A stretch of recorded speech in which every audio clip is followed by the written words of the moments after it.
একটা জায়গা যেখানে আপনি চিরস্থায়ীভাবে থাকবেন, যে জিনিসটা নিশ্চিত সেটা নিয়ে আপনি চিন্তা করতেছেন না। আমিরুল মুমিনিন আলী ইবনে আবু তালিব রাদিয়াল্লাহু আনহু, ওনার একটা উক্তি আছে, সেখান থেকে একটা ব্যাখ্যা পাওয়া যায়। উনি বলছেন যে মানুষ ঘুমন্ত, মৃত্যুতে সে জেগে ওঠে। মানুষের এই জীবনটা আসলে একটা ঘোরের মতো, একটা ঘুমের মতো। যখন সে মারা যাবে, যখন আখিরাতের জীবন শুরু হচ্ছে, তখন সে জেগে ওঠে। এটা ভাবে চিন্তা করেন, আমরা যখন স্বপ্ন দেখি, স্বপ্নের মধ্যে তো অনেক কিছু হয়। স্বপ্নের মধ্যে যখন মানুষ কোনো বিপদ দেখে সে ভয় পায়, স্বপ্নের মধ্যে যখন ভালো কিছু হয় তখন সে খুশি হয়, এবং স্বপ্নের মধ্যে মনে হয় কত ঘটনা ঘটতেছে অনেক সময় নিয়ে। কিন্তু যখন আপনি ঘুম থেকে উঠেন, তখন দেখবেন স্বপ্নের কথা মনে থাকে না, আচ্ছা আচ্ছা অল্প কিছু মনে থাকে, এবং মনে হয় এটা তো অল্প একটা সময় ছিল। তো এই দুনিয়ার জীবনটা এরকম, আপনি ঘুমায় আছেন, মৃত্যুর পর আপনি উঠবেন। যেটাকে আজকে আমার কাছে সবচেয়ে গুরুত্বপূর্ণ মনে হচ্ছে, কবরের জীবনের সময় মনে হবে যেটা কিছু ছিল না।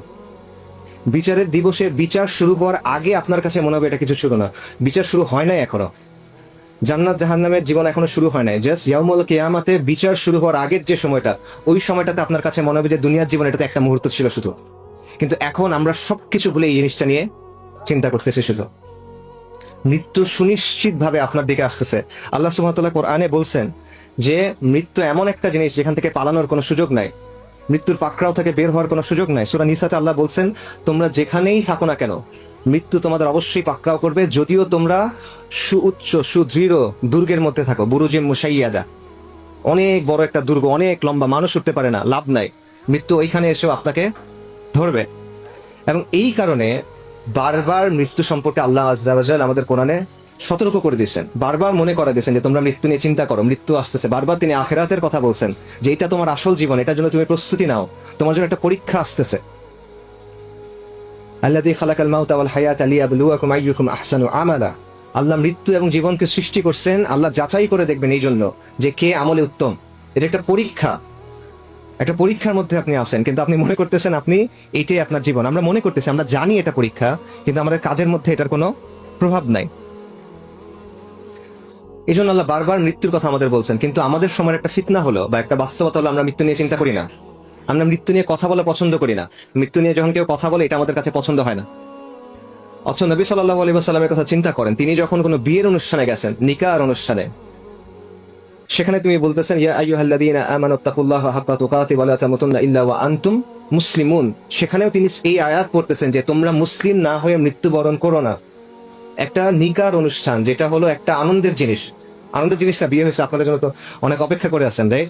আনন্দের জিনিস, একটা নতুন পরিবার শুরু হচ্ছে, সেই পরিবার থেকে নতুন মানুষ আসবে, সেইখানেও এসে নবী সাল্লাল্লাহু আলাইহি ওয়াসাল্লাম মৃত্যুর কথা স্মরণ করা দিচ্ছেন। নবী সাল্লাল্লাহু আলাইহি ওয়াসাল্লাম বলছেন আকসিরু যিকরা হাদিমিল লাজ্জাত, যে বেশি বেশি করে তোমরা ওই জিনিসকে স্মরণ করো যেটা সুখ বিনাশী, যেটা সবকিছুর সুখ নষ্ট করে দেয়, যেটা সবকিছুর স্বাদ নষ্ট করে দেয়। সেই জিনিসটা কি? সেই জিনিসটা মৃত্যু।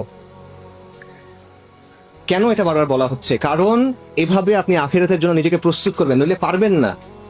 যখন মৃত্যুকে কথা চিন্তা করবেন, যখন আখিরাতটা আপনার কাছে বড় মনে হবে, তখন আপনি আমলের দিকে যেতে পারবেন, তখন আপনি গুনাহ থেকে সরে আসতে পারবেন, তখন আপনি দুনিয়ার যে প্রতারণা, এখান থেকে দূরে সরতে পারবেন। সাহাবায়ে কেরামের আমল আমরা যখন আজকে করি, ওনাদের আমলের কথা আমাদের কাছে অবিশ্বাস্য মনে হয়, ওনাদের যে কুরবানি আমাদের কাছে অবিশ্বাস্য মনে হয়, ওনারা যে ইবাদত করছেন আমাদের কাছে অবিশ্বাস্য মনে হয়। ওই সমাজের সবচেয়ে সম্মানিত মানুষ ছিলেন ওনারা, মক্কার সমাজে। কুরাইশ আরবের মধ্যে সবচেয়ে সম্মানিত, সেই মক্কার মধ্যে ওনারা সম্মানিত ছিলেন। প্রথম দিকে সাহাবী যারা, মুহাজির সাহাবী যারা, সম্মানিত মানুষের জন্য সবচেয়ে কষ্ট হলো অপমান। সেই অপমান তাদেরকে সহ্য করতে হয়েছে, রাতারাতি অপমান। আগের দিন সম্মানিত মানুষ, পরের দিন ইসলাম গ্রহণ করছে, অপমানিত। উমর রাদিয়াল্লাহু আনহু, কুরাইশের সব গুরুত্বপূর্ণ আলোচনায় তাকে রাখা হতো, কিন্তু যেদিন উনি ইসলাম গ্রহণ করছেন বললেন, ওই দিন তার সাথে প্রকাশ্যে কাবার সামনে মারামারি হয়েছে, সকাল থেকে সূর্য মাথার উপরে উঠে যাওয়া পর্যন্ত। আপনারা শুনছেন এগুলা, আপনারা জানেন। তাদেরকে নিজের ঘরের মানুষ ঘর থেকে বের করে দিয়েছে। মুসআব ইবনে উমার রাদিয়াল্লাহু আনহু, কোনো কিছু ছাড়া ঘর থেকে বের করে দেওয়া হয়েছে, পোশাক ছিল না ওনার। সাহাবীদেরকে নিজের বাসার লোকজন ধরে পিটাইছেন, উসমান রাদিয়াল্লাহু আনহুকে। অসংখ্য এরকম ঘটনা। শুধু এটা না, সবকিছু ছেড়ে বিদেশে চলে যেতে হয়েছে, আবিসিনিয়ায় চলে গেছেন রিফিউজি হিসেবে, কোনো পরিচয় নাই তাদের আবিসিনিয়ায়। তাদেরকে মদিনায় যেতে হয়েছে রিফিউজি হিসেবে, ইনিশিয়ালি তো রিফিউজি হিসেবেই, তো আশ্রিত হিসেবে যেতে হয়েছে তাদেরকে। তারপরেও শেষ হয় নাই, এরপর তাদেরকে লড়াই করতে হয়েছে নিজের বাপের সাথে, নিজের ভাইয়ের সাথে, নিজের পরিবারের সাথে। এই কুরবানি, এই আমল, এই ইবাদত তারা কিভাবে করছেন? কিভাবে সম্ভব এটা? এটা সম্ভব কারণ তাদের কাছে আখিরাতটা ইম্পর্টেন্ট ছিল। তারা দুনিয়াতে থাকতেন, তাদের শরীরগুলো দুনিয়াতে, কারণ তাদের ফোকাসটা আখিরাতের দিকে, তাদের চিন্তাটা আখিরাত নিয়ে, তারা মৃত্যু নিয়ে চিন্তা করতেন। এই কারণে দুনিয়াকে তারা এভাবে ঠেলে দিতে পারতেন, এই কারণে তারা এত কষ্ট করতে পারতেন, এত আমল করতে পারতেন। এবং নবী সাল্লাল্লাহু আলাইহি ওয়াসাল্লাম এইভাবে তাদের তাসকিয়া এবং তারা কি তারবিয়া করছিলেন, প্রশিক্ষণটা দিয়েছিলেন যে তারা এটা যেন পারেন। এটা নবী সাল্লাল্লাহু আলাইহি ওয়াসাল্লাম কিভাবে করছেন? তিরমিজির একটা হাদিস আছে, এটার বাংলা আমি বলতেছি। নবী সাল্লাল্লাহু আলাইহি ওয়াসাল্লাম সেখানে বলতেছেন, দুনিয়া হলো অভিশপ্ত এবং দুনিয়াতে যা কিছু আছে সেটা হলো অভিশপ্ত, শুধুমাত্র আল্লাহ জিকির ছাড়া এবং ওই বিষয়গুলো ছাড়া যেটা আল্লাহ সন্তুষ্টির কারণ হতে পারে। ইমাম আল বাইহাকি শুআবুল ঈমানে একটা ঘটনা বর্ণনা করছেন আব্দুল্লাহ ইবনে মাসউদ রাদিয়াল্লাহু আনহু থেকে। নবী সাল্লাল্লাহু আলাইহি ওয়াসাল্লাম এবং সাহাবায়ে কেরাম একদিন রাদিয়াল্লাহু আনহুম একদিন বের হয়েছেন রাস্তায়। তারা হাঁটতে হাঁটতে একটা জায়গায় গেলেন, সেখানে গিয়ে তারা দেখলেন একটা মৃতদেহ, হাড়, পোশাক, মাথার খুলি। রাসূলুল্লাহ সাল্লাল্লাহু আলাইহি ওয়াসাল্লাম তখন বললেন, এই যে মাথার খুলি, এটার ভিতরে একদিন চোখ ছিল, যে চোখ দিয়ে সে দেখতো। এটার ভিতরে একদিন জিভ ছিল, যে জিভ দিয়ে সে কথা বলতো। এটার ভিতরে একদিন কান ছিল, যে কান দিয়ে সে শুনতো। আজকে তার কি অবস্থা? তারপর নবী সাল্লাল্লাহু আলাইহি ওয়াসাল্লাম বলছেন যে এটাই হলো দুনিয়ার হাকিকত, এটা হলো দুনিয়ার বাস্তবতা, এটা হলো দুনিয়াটা লাশ। এই ঘটনাটা নিয়ে, এটা সনদ নিয়ে কিছু কথা আছে, যায়িফ বলছেন অনেকে। বাকি আমরা তো কোনো হুকুম বলতেছি না। উলামায়ে কেরাম বলছেন যে তারগিব এবং তাহরিদের জন্য, উৎসাহ দেওয়ার জন্য বা ফজিলতের জন্য এটা বলা যায়। তো এইভাবে নবী সাল্লাল্লাহু আলাইহি ওয়াসাল্লাম সাহাবায়ে কেরামের মনকে প্রস্তুত করছিলেন, তাদের অন্তরকে প্রস্তুত করছিলেন কিসের জন্য?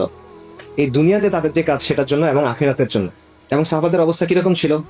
আল হাসান আল বাসরি রাহিমাহুল্লাহ উনি বলছেন যে সাহাবায়ে কেরাম এমন মানুষ ছিলেন যে তোমরা যদি তাদেরকে দেখতে, তোমরা বলতা এই মানুষগুলা পাগল।